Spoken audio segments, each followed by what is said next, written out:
انت بتعمل ايه؟ استنى بس ده احنا هنبقى أغنياء. عايز تركب عربيه؟ عايز تروح المالديف وتشوف الحياه؟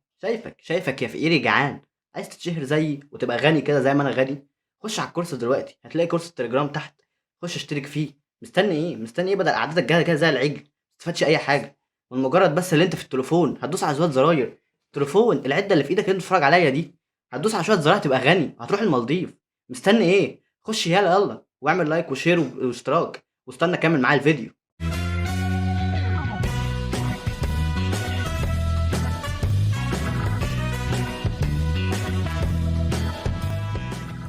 ايه يا اسطى، فكرت هتجيب الفراري ولا اللامبورجيني؟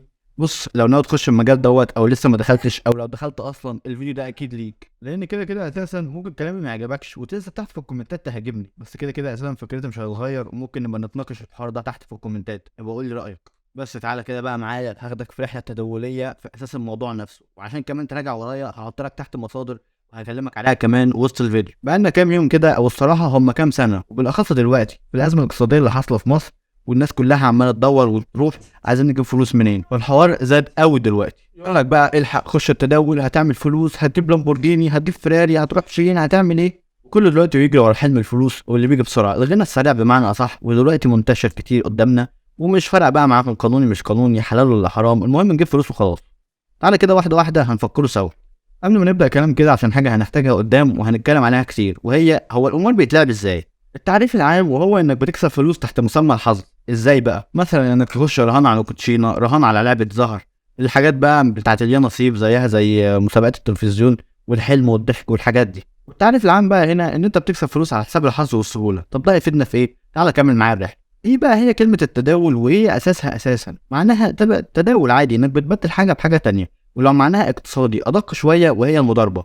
طب ايه هي مثلا انواع؟ عندك مثلا حاجه زي تداول العملات الرقميه، وتداول الفوركس، وتداول اسهم الشركات، وتداول النفط، ودي مالناش دعوه بيها، والتداول في الصناديق الاستثماريه، ودي حاجه لها دعوه بالاستثمار، بكلمك عليها في الاخر خالص مش دلوقتي، انا كلامي كله هيبقى على اول ثلاثه. عندك مثلا تداول الفوركس او تداول العملات الرقميه، ولا زي انك بتشتري عمله اجنبيه. لو نفترض اشتريت دولار من سنه كان ب 15 جنيه، دلوقتي الدولار ب 30 جنيه، لو جيت بعته انت كده كسبت ربح 100%. وده عادي، انك اشتريت عمله تقيله عن بلدك شويه وقيمتها زادت، وبعد كده فكيتها وانت كسبت الربح، وده كان عادي ما فيهوش اي حاجه. بعد كده اتحدث شويه بقى حوالات بنكيه وبتاع، وحصل برضه عليه شويه خلافات، وبعد كده قال لك عادي تاني وما تكلموش فيه. وانت هنا بتشتري عمله ليها بنك مركزي معروف جدا، وكده كده بقى هتشتريها وتحولها وعادي براحتك، دي كده كده تجاره ما فيهاش اي مشاكل. طب ايه حوار بقى الفوركس الرقمي، او الحوار اللي طلع جديد دلوقتي بقى في فوركس رقمي او تجاره العملات الاجنبيه عن طريق التليفون، وكل حاجه بتمشي، انت بتعملش اي حاجه غير مجرد انك بتدوس زراير. ازاي بقى؟ ودلوقتي انت بتخش على موقع من المواقع ديت، وبيعتبر البرنامج دوت وسيط بينك وبين الشاري، وبيبقى هو ده شركه السمسره اللي بينك وبينه، طبعا هياخد منك نسبه. وهنا بقى بيبدا ان انت تعمل حاجه اسمها مضاربه. ازاي بقى؟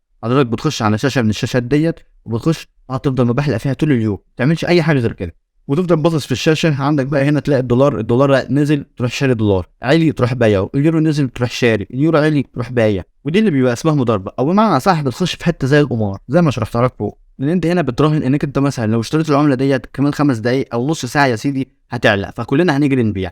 وهنا بتبقى قايمه على الرهانات والمؤامرات والمضاربات. تيجي هنا تخش صفقه، هوب فلوسك بقت الضعف. ممكن تخش صفقه تانية تلات ارباع فلوسك تقع، فانت هنا بيقع عليك ضرر. ودي حاجه طبعا الشغلانه دي كلها انت بتبقى شريك فيها مع شركه السمسره، والمفروض طبعا لما تبقى شريك مع حد خلاص المكسب والخساره مع بعض. لا، شركتنا بقى بتعمل ايه؟ على المكسب حبيبي واخويا وفين نسبتي يا احلى متداول، عندما تخسر خلاص بقى روح انت اخسر مع حالك. تالت حاجه ان انت بتبقى مش بتشوف في الشاشه الحقيقيه، بتشوف في شاشه بتعرض من السوق العالمي، واحيانا كمان يبقى فيها لعب بس حاجات بسيطه كده عشان ما حدش ياخد باله. ده غير ان في كمان شركات بيديك تمويل او حاجه هنا كده زي الجرد، ان انت بتشغله له وتدور عليه فايده، وهنا بخش بحته الربا.